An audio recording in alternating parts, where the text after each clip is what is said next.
So Kitwood was interested in establishing why is it that people lose personhood in dementia. And what we've seen from the previous slide is that this loss cannot be attributed simply to what's going on in their brain, the changes that take place in their brain.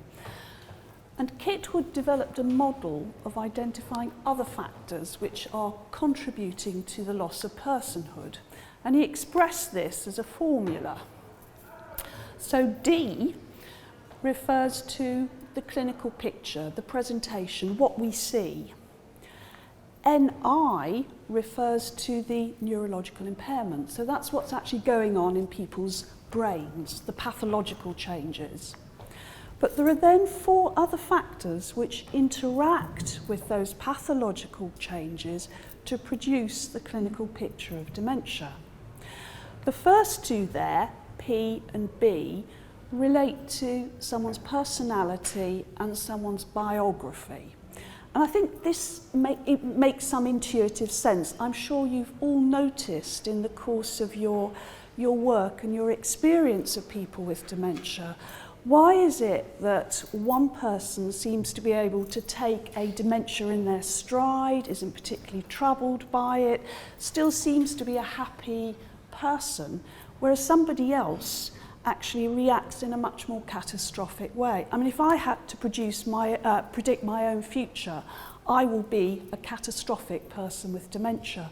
And that is probably linked with the sort of person I am, the values I have, the life experience I have, which means as an individual, I value very much competence and being in control.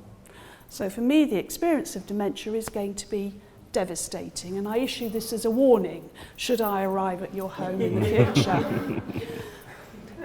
Another factor, a third factor there, is H. Now, Clive actually referred to this in his presentation, the significance of pain and the impact that untreated pain may have on someone with dementia's clinical presentation.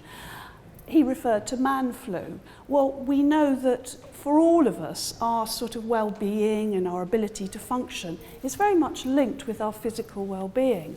But what seems to be very strongly the case is that people with dementia are even more vulnerable to the impact of infections, of pain, of untreated illnesses. So P, B and H are significant, but the final one is SP. And SP is what Kitwood termed social psychology. Now, social psychology is what Kitwood means by the social world around the person with dementia. So if you like, SP maps directly onto the care environment, the social care environment that we are providing for someone. And what Kitwood suggested was that whilst they're all important, I can't direct my pointer here, the 2 most important factors are NI and SP. So for Kitwood's model, the personhood of someone with dementia, their well-being, is crucially determined by the care environment around